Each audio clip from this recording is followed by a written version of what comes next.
안녕하십니까? 오늘 찬미가 우리 담비 같습니다. 예. 찬양을 통해서 우리 부모님이 우리에게 가르쳐 주신 신앙을 다시 한번 생각하게 하는 것 같습니다. 저도 어렸을 때 어머님이 기도하던 장면이 가장 많이 인상에 남습니다. 새벽에 일을 가면서 항상 다리맡에서 기도하시던 그 모습이 아직도 생생합니다. 찬양을 통해서 우리의 마음을 다시 한번 하나님의 은혜를 생각할 수 있게 해주신 우리 가족들에게, 우상희 지사님 가족에게 감사드립니다.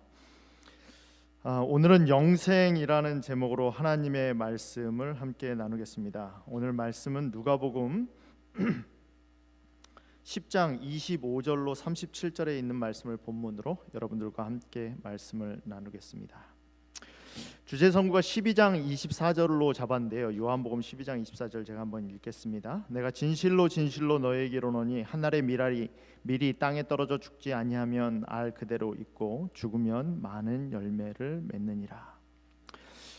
여러분, 2000년대는 투자하는 사람들이 주로 돈을 많이 벌었던 세대 같습니다. 세계에서 가장 부자 3위 중에 하나가 워런 버핏이었죠. 워런 버핏은 자산을 운영하는 자산운용과 인베스트먼트 컴퍼니의 CEO였습니다. 근데 2000년부터 워런 버핏이 하나 제안한 것이 있어요. 2000년에 시작해서 2022년까지 본인과 이제 점심 식사하는 것을 경매를 붙였습니다. 점심 식사하면서 뭐 했을까요? 여러분, 워런 버핏을 만나면 뭘 물어보시겠습니까? 투자 자문을 당연히 구하겠죠. 점심 식사 하는데 한 끼 하는데 얼마 정도에 팔릴까요? 이 마지막으로 한 것이 이베이를 통해서 2022년에 경매에 붙여졌어요. 그때 경매에 붙인 경매가가 1,900만 불이었습니다. 1,900만 불에 점심 식사 한 번 하는 게 낙찰됐어요. 이 낙찰된 1,900만 불은 샌프란시스코에 있는 자선단체인 글라이드라는 자선단체에 기부가 됐습니다. 저는 종종 이런 생각을 해봐요. 내가 예수님을 만나서 이야기할 수 있는 기회가 있으면 무슨 말을 할까? 여러분, 그런 생각 한번 혹시 해보셨습니까? 내가 예수님 오늘 만났어요. 예수님한테 뭘 묻고 싶으세요? 하나 질문할 수 있어요. 여러분이 한 가지 질문할 수 있다면 예수님께 뭘 묻겠습니까? 오늘 본문은 이렇게 시작합니다. 누가복음 10장 25절에 보면 어떤 율법사가 일어나 예수를 시험하여 이르되 선생님, 내가 무엇을 하여야 영생을 얻으리까? 라는 질문을 해요. 중요한 질문이죠. 율법사라는 건 성경 연구하는 성경학자라는 거예요. 그 당시에 성경을 율법서라고 부르지 않았습니까? 율법사라는 것은 업이 성경을 연구하는 사람이에요. 근데 성경을 많이 알고 성경을 밥 먹고 하는 일이 성경을 연구하는 사람인데, 이 사람도 질문이 뭐예요? 영생이에요. 성경을 많이 한다고 해서 내가 영생을 얻었다라고 확신을 갖는 거하고는 이게 같지 않나 봐요. 교회를 오래 다닌다고 해서, 신앙을 오랜 생활을 했다고 해서 내가 구원을 얻었다라는 확신을 갖는 거하고는 별개인 것 같습니다. 율법사도 그랬던 것 같아요. 율법사가 예수님 만나서 제일 먼저 한 질문이 선생이요, 내가 어떻게 하여야 영생을 얻으리까? 여러분, 우리가 신앙하는 이유가 그거 아닙니까? 그죠? 구원 얻기 위해서, 영생을 얻기 위해서. 결국에 가서는 bottom line, 우리가 가장 근본적으로 묻는 질문이, 우리가 신앙을 하는, 희생을 하는, 헌신을 하는 이유가, 교회에 오는 이유가 그거 아닙니까? 율법사가 그걸 물어요. 내가 어떻게 하여야 영생을 얻으리까? 예수께서 이르시되 율법에 무엇이라 기록되었으며 내가 어떻게 읽느냐? 예수님이 오히려 반문하십니다. 예수님이 답을 몰라서 그런 게 아니죠. 때때로 예수님께 질문을 하면 예수님이 오히려 우리에게 묻는 경우가 있어요. 너는 어떻게 생각하는데? 너는 영생이 뭐라고 생각하니? 율법에 무엇이라 기록되었으며 너는 그것을 어떻게 읽느냐? 이 질문이 두 가지입니다. 율법에 무엇이라 기록되었으며 너는 그걸 어떻게 읽느냐? 첫 번째는 내용을 말하는 거고요, 지식을 말하는 겁니다. 두 번째는 어떻게 읽느냐라는 것은 해석을 말하는 거예요. 하나님의 말씀은 두 가지가 돼야 된다는 거죠. 하나님의 말씀을 알아야 하지만 그것에 대해서 바르게 해석을 해야 된다는 겁니다. 해석은 뭐랑 연결이 되죠? 해석은 삶이랑 연결이 됩니다. 말씀을 어떻게 해석하느냐에 따라서 그게 나에게 어떤 영향을 미치는지가 결정이 돼요. 이게 이런 거죠. 엑스레이가 있어요. 그 엑스레이를 보고 엑스레이 전문가가 이건 폐암입니다 라고 해석을 합니다. 그러면 어떻게 해요? 폐암 수술을 해야 되는 행동으로 연결이 되죠. 그러니까 해석을 어떻게 하느냐에 따라서 그게 내 삶에 연결이 돼요. 지금 율법사한테 묻는 게 두 가지예요. 너는 하나님의 말씀을 통해서 무엇을 알고 있으며 그 말씀을 내 삶에 어떻게 적용하고 있느냐, 이걸 묻는 거예요. 두 가지를 묻는 거예요. 근데 율법사가 몰랐던 게 아니죠. 27절에 이렇게 대답합니다. 대답하여 이르되 내 마음을 다하여 목숨을 다하며 힘을 다하며 뜻을 다하여 주 너희 하나님을 사랑하라 하고 또한 내 이웃을 내 자신과 같이 사랑하라 하였나이다. 이 말은 뭐죠? 율법사가 이미 성경을 알고 있었다는 거죠. 여러분, 우리가 그래요. 저는 그렇게 생각합니다. 우리가 대부분 하나님께 질문하는 내용이 있잖아요. 답을 알아요. 내가 답을 몰라서 질문하는 게 아니에요. 대부분. 보통 저한테 목회자기 때문에 이제 우리 성도님들이 저한테 물으시잖아요. 하나님의 뜻이 어디 있을까요? 라고 이제 저한테 물으세요. 신앙 상담을 하십니다. 근데 처음에는 저한테 물으시는 줄 알았어요. 저도. 근데 대부분 묻는 게 아니고 답을 본인이 압니다. 답을 아는데 확인을 받고 싶은 거예요. 내가 하는 답이 맞는 답인지 확인을 받고 싶은 거예요. 여러분, 나에 대해서 누가 제일 잘 압니까? 그죠? 대답해 주셔서 감사합니다. 나에 대해서 내가 제일 잘 알아요. 무엇이 옳은지 무엇이 그른지 목회자가 뭘 압니까? 내가 그분의 삶을 어떻게 그렇게 자기보다 제가 더 어떻게 더 잘 알겠어요? 본인이 제일 알죠. 근데 뭐예요? 답을 알면서도 뭐 하는 거예요? 때로는 그거에 대한 용기가 필요한 거예요. 그걸 할 수 있는 용기가 없으니까 조금 푸시해 주는 게 필요한 거예요. 좀 보증이 필요한 거예요. 그러니까 묻는 거예요. 여러분, 율법사도 알았어요. 뭘 해야 되는지 알았습니다. 하나님을 사랑하고 이웃을 사랑해야 되는 줄 알았어요. 모른 게 아니에요. 근데 뭐 한 거예요? 행하지 않은 거예요. 그러니까 예수님이 뭐라고 하십니까? 예수께서 이르시되 내 대답이 옳도다. 그래, 너가 알고 있는 거 맞아. 너 제대로 알고 있네. 너 말이 맞아. 너 생각이 옳아. 알고 있는 거 맞아. 그러니까 내 대답이 옳도다. 이를 행하라. 문제는 뭐예요? 알긴 다 알아요. 근데 그게 뭐 하지 않은 겁니까? 행해지지 않은 거예요. 여러분, 우리도 그러잖아요. 대부분 다 정답을 알아요. 정답이 뭔지 다 압니다. 근데 뭘 못하는 거예요? 하지를 못하는 거예요. 하지를. 그래서 예수님이 질문하신 거예요. 너가 율법에 뭐라고 써 있으며 그걸 너가 어떻게 읽느냐? 그래, 너 말이 맞다. 뭐하라?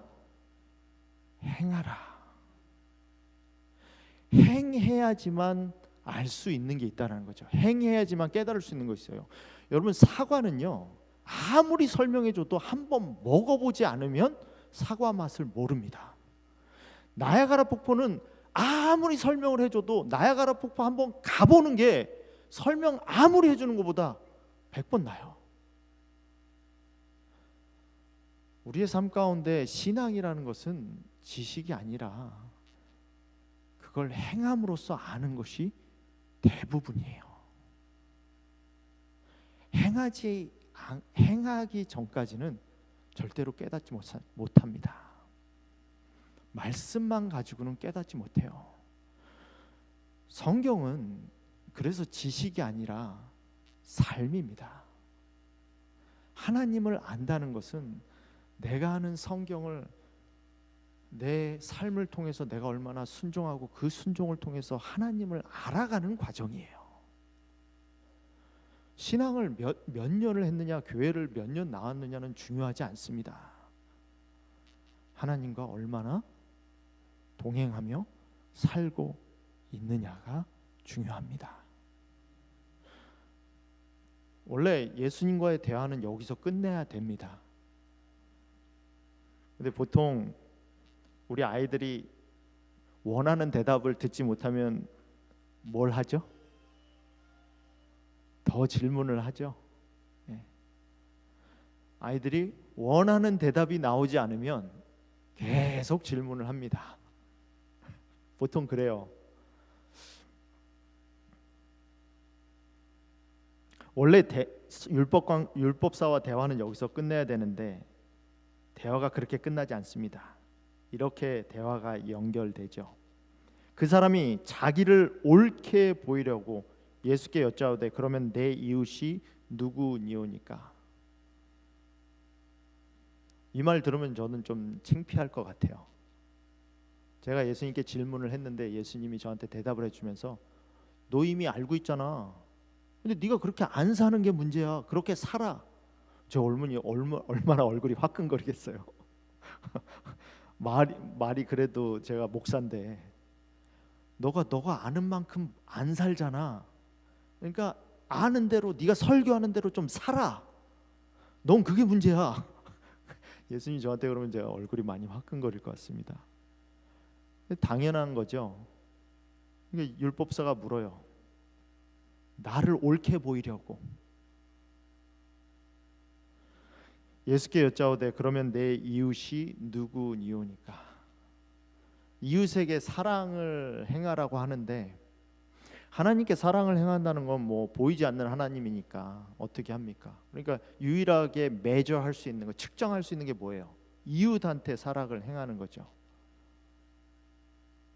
우리는 참 이 매저하는 거, 메이저하는 거, 이게 측정하는 걸 좋아해요. 그럼 이웃을 사랑한다는 게 뭡니까? 누가 우리의 이웃입니까? 누가 이웃이죠? 누가 우리의 이웃이에요? 우리가 사랑해야 될 우리의 이웃은 누굽니까? 여러분, 그 당시에 유대인들에게는 이방인은 이웃에 들어가지도 않습니다. 이방인은 아예 제쳐놨어요. 말할 때 이방인은 아예 제쳐놓습니다. 유대인 같은 민족 가운데 하나님께 택함을 받은 같은 민족 가운데서도 뭐 좀 제대로 신앙생활 안 하는 사람들이 있거든요. 뭐 예를 들어서 세일이라든지 뭐 창녀라든지 뭐 이런 사람들은 당시 내놓은 죄인들이었거든요. 아, 그런 사람까지 사랑해야 됩니까? 라고 지금 묻는 거예요. 이 사람 말하는 거 뭡니까? 내가 사랑할 수 있는 사람은 지금 다 사랑하고 있는데 누구까지 사랑하라는 겁니까? 라는 걸 묻는 거예요. 여러분, 주로 이제 한계를 정해놓기 원하는 거는 내 편리를 위해서예요. 제가 이런 그 질문을 받은 적이 있습니다. 목사님, 11금을 어디까지 드려야 됩니까? 그로스에서 11금을 드려야 됩니까? 네트에서 11금을 드려야 됩니까? 어떻게 해야 돼요, 여러분? 그로스와 넷이 뭔지 아시죠? 그로스라는 건 내가 1,000불 받으면 이제 텍스를 300불 내요. 그럼 그로스는 1,000불이 그로스고 네트는 내가 네트로 받는 금액 700불이 나한테 이제 들어오는 거예요. 그러면 1,000불에 대한 11금을 내야 됩니까? 700불에 대한 11금을 내야 됩니까? 여러분, 이 질문하는 사람의 의도가 뭘까요? 질문하시는 분의 의도가 뭔 것 같습니까? 하나님은 1000불에 대한 11금을 내시든 700불에 대한 11금을 내시든 다 이해하세요. 지금 형편이 어려우시면 그 형편 어려운 것에 맞춰서 11금 내시면 하나님이 이해하실 겁니다. 그렇게 대답했습니다. 아니, 얼마나 삶이 힘들면 그런 질문을 하겠습니까? 그죠? 그거라도 필요하니까 그런 질문하는 거 아니에요. 근데 그게 그렇게 하긴 게 양심에 걸리니까 그래서 질문하는 거거든요. 하나님 다 이해합니다. 그냥 지사님 마음 가운데 있는 최선을 하시면 다 이해하십니다. 이웃이 누구냐라는 질문도 이거 같은 질문이에요. 누가 우리 이웃이죠? 아니, 도움이 필요한 사람이 우리 이웃이죠. 그래서 나온 비유가 무슨 비유입니까? 그래서 나온 비유가 선한 사마리아인의 비유예요. 한 유대인이 여행을 가는데 강도를 만나서 거반 죽게 되었습니다. 제사장이 지나가다가 그 사람을 보고 그냥 지나칩니다. 레위인이 지나가다가 그 사람을 보고 또 그냥 지우칩니다. 근데 유대인이 그렇게 모자라게 취급하는 이방인, 죄인 취급하는 이방인 사마리아인이 보고 가서 누군지 묻지도 않고 어떻게 합니까? 그 사람을 데려다가 자기 나귀에 태우고 자기가 가지고 있는 오일을 발라주고 주막까지 가서 그 주막에서 열심히 밤새도록 치료해주고 다음날 떠나면서 2데나리온을 주면서 400불 주면서 내가 이틀 후에 다시 오니까 이 사람 좀 잘 보호해 주세요. 잘 간호해 주세요. 경비가 더 들면 내가 오는 길에 더 도와주겠습니다. 누가 이웃이죠? 너무 당연하죠. 이 사마리아인이 이웃 아닙니까? 가서 너도 이처럼 행하라. 여러분, 선한 사마리아인의 이 비유는 질문을 바꿔버려요. 누가 나의 이웃인가? 라는 질문에서 나는 누구의 이웃이 될 수 있는가? 라고 바뀝니다. 그게 원래 물어야 되는 대답이죠. 나는 누구의 이웃이 될 수 있는가? 선한 사마리아인의 비유의 요점은 그거예요. 나는 어디까지 도와줄 수 있는 준비가 됐는가? 여러분, 여기 선한 사마리아인은 all the way, 내가 할 수 있는 데까지예요. 그냥 이 사람을 119에 신고한 정도까지가 아닙니다. 이 사람을 그냥 병원에 데려준 정도가 아니에요. 병원비 납부한 정도가 아닙니다. 돈이 더 들면 내가 일 보고 갔다 오면서 다시 들려서 그 금액도 내가 지불해 주겠다. 뭐예요? 이 사람이 나아서 설 때까지. 그게 사랑한다는 개념이죠. 그게 예수님이 우리에게 십자가에서 보여주신 사랑 아닙니까? 예수님은 우리를 언제까지 사랑하셨습니까? 죽기까지. 여러분과 제가 구원을 받을 때까지. 예수님은 우리를 언제 포기하실까요? 포기하지 않으시죠. 우리를 찾을 때까지, 우리가 구원 받을 때까지. 우리는 누구의 이웃입니까? 오늘 말씀의 제목을 영생이라고 잡았습니다. 왜 영생일까요? 여러분, 이게 선한 사마리아인의 비유는 베푸는 비유지만 실질적으로는 베푸는 비유가 아니라고 저는 생각합니다. 나를 죽이는 비유죠. 베품을 받는 사람은 여기에 포커스가 아닙니다. 베품을 해주는 사마리아인이 포커스예요. 이 사람은 이미 예수님의 모습으로 변화된 사람입니다. 결국 이 비유가 우리에게 주는 말은 뭐예요? 그렇게 사랑함으로 우리 자신을 내어줄 때 우리가 그 내어줌을 통하여 우리의 모습이 예수 그리스도의 모습으로 변화된다라는 말씀이 이어집니다. 그게 영생에 이르는 사람이라는 거예요. 여러분, 저는 지난 우리 전도의 기간 동안에 가장 마음 가운데 울림이 있었던 비유는 우리 박원경 목사님이 오락실 간 비유였습니다. 저도 오락실에 한참 빠진 적이 있었거든요. 뭐의 은혜를 많이 받았냐면, 결국에는 목사님이 그러셨잖아요. 돈이 없어서 그 오락실 집 주인 아주머니의 돈을 훔치는 지경까지 이르렀다. 그렇게 이르렀는데 그 훔치는 모습을 아주머니가 봤어요. 근데 그 아주머니가 뭐라고 하죠? 이거 너 잘못이 아니야. 이건 너 잘못이 아니야. 오락실을 한 내 잘못이지. 그러고 나서 그 아주머니가 어떻게 합니까? 오락실을 접어요. 그게 뭐죠? 거기에 감동이 있고 거기에 은혜가 있잖아요. 사랑은 재지 않습니다. 여기까지만 내가 할 수 있으니까 여기까지만. 하나님이 말씀하신 영생이라는 것은 제약이 없어요. 내가 할 수 있는 게 여기까지니까 여기까지만. 사랑하는 성도 여러분, 오늘 선한 사마리아인의 비유를 통해서 하나님이 주신 은혜가 우리의 은혜가 되기를 간절히 바랍니다.